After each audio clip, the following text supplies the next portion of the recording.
Hey there, and welcome to my channel, The Chuck Truck. I'm the Chuck. This is the truck. The truck is a 2015 Ford F350 Super Duty XLT with a 6.7 liter diesel Power Stroke engine. Today I'm going to get a little political since we just had our midterm elections, and I'm raring for a good argument. But I'm going to start by telling you a joke.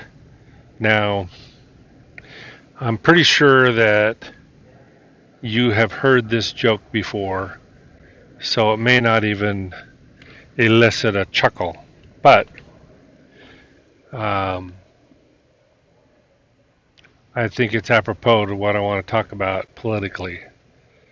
So the story goes that there's this guy has a horse that he wants to sell. So he advertises this horse for sale, and a buyer comes out, takes a look at the horse, and says, "Okay, how much do you want for the horse?" Seller says, "Oh, I want $200." Now, granted, this may be an old story, so it's long before Biden and his inflation, but be that as it may, he says, "I'd like to get $200." So the buyer says, "Okay." They shake hands, and he peels off $200, gives him $200, and says, "I'm going to be back tomorrow. I have to go get my horse trailer. I'll be back tomorrow morning to pick up my horse." And so he shakes hands, and they leave. The next day, he drives out there with his pickup and his horse trailer, and the seller meets him and says, "Man, I got some bad luck." He says, "This morning when I went out to check on the horse to make sure it had food and water before you got here," he says, "I found the horse dead, um, just dead." And the buyer's like, "Oh man, that's terrible. Let me see." So they go out and they see the horse, and there's the horse laying, dead there in the stall. And so the buyer says, "Well," he says, "can I have my money back?" The seller says, "I'm really sorry." He says, "I might normally under the circumstances, but I've already spent the money. I had a debt that needed to be paid, and I paid off, and I don't have the money to give you back." Well, the buyer says, "That's okay. Just give me the horse." He says, "Say what?"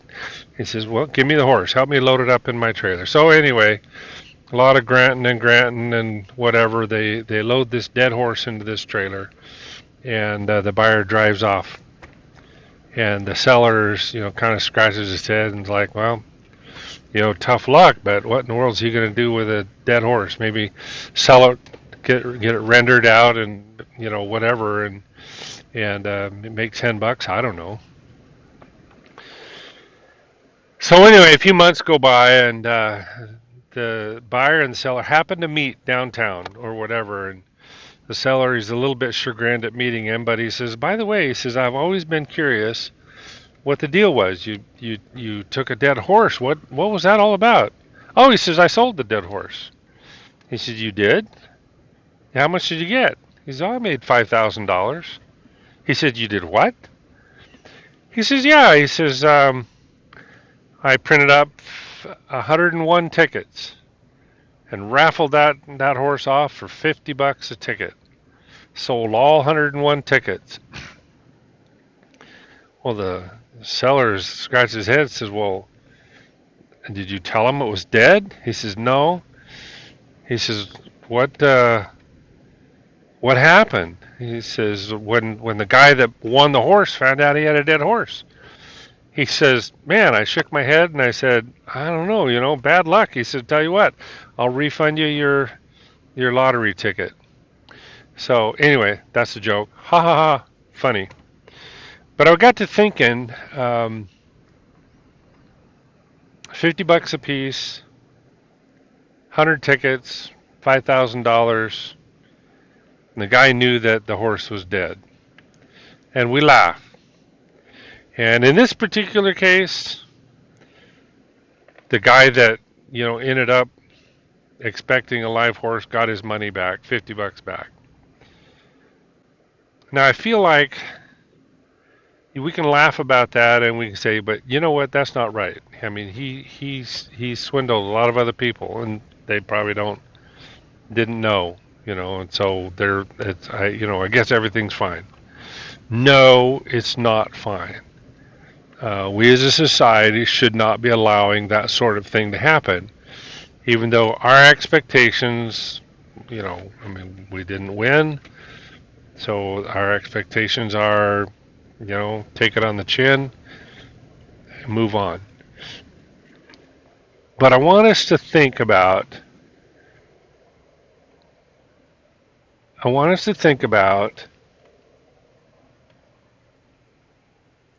what happened and was it right? I cannot understand a country who can be aware of what's coming across our southern border, can be aware of the tens of thousands of people that are dying from fentanyl overdose coming across our border, can be aware of the increased crime, including murder, in our major cities, can be aware of all of these things and just say, well, but it didn't really affect me, so, I'm okay. Really? Really? I mean, I personally don't know anybody yet, personally, that has died of fentanyl overdose. But it's not okay with me that that stuff's pouring into our southern border. And I don't even live in a southern state, you know. Um, but I guarantee you, those people that have lost a loved one, uh, that that that parent whose 10-year-old daughter was raped by an illegal alien, how do you think he voted? Do you think he voted to keep the border wide open? Parents that have lost kids to fentanyl overdoses, how do you think they voted? Do you think they voted to keep the border open? I don't know. It bothers me that we can say, well, you know, I as a woman should have the right to kill another person as long as that person is inside my body, or even if I want it killed and I happen to deliver it live, we're just going to let it die. I have a problem with that. Um, do I think I do? Am I as radical on abortion? Um, Maybe as some of the right wing people are. Probably not. Um, I do think that abortion ends a human life. I don't care when it's um, done, whether it's done, the day after or week after or 6 months into a pregnancy. It ends a life. Um, I think it's terrible to use that as a birth control um, issue or plan, but but I just look at some of these other things. I look at some of the races, and I shake my head. What has happened to our country? I think what's happened to our country is we're like those 50 people, 100 people that bought a $50 ticket and shrug it off when we don't win. Um, Even though you can find out later and be pissed off that you were being swindled in the long run, shrug it off. I don't know. Anyway, like I said, raring for a fight. Leave some comments down in the section below. Um, let's see if we can get some of our thought processes out there and voice our opinions. Because I think that's important. I mean, if you don't agree with me, that's great. Say so. We don't need to call each other names. I was watching some of the responses on the Arizona governor race, and Carrie Lake, uh, which at this point it looks like she's losing the race. Um, to a governor that is okay with a wide open border and okay with fentanyl pouring in or whatever. But um, some of the people that were on that feed, were calling her some of the worst names. I'm like, what? Just because she cares? Just because she differs from your opinion? We don't need to. We don't need to get any name calling. Look, I've stated my position on abortion. I've stated my position on the open border. I've stated my position on fentanyl pouring into our border. If you disagree with me, be polite about it and disagree. You know, that's just the way it needs to be. Anyway, that's what I have to say.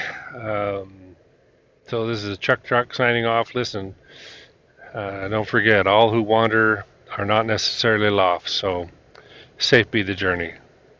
Till next time.